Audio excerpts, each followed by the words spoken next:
And my favorite word on today's list, articulate.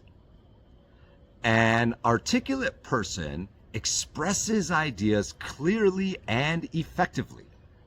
They can explain complex ideas in a simple way. For example, she's incredibly articulate and always explains difficult concepts clearly.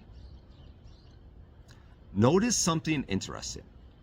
Being articulate isn't about using complicated words.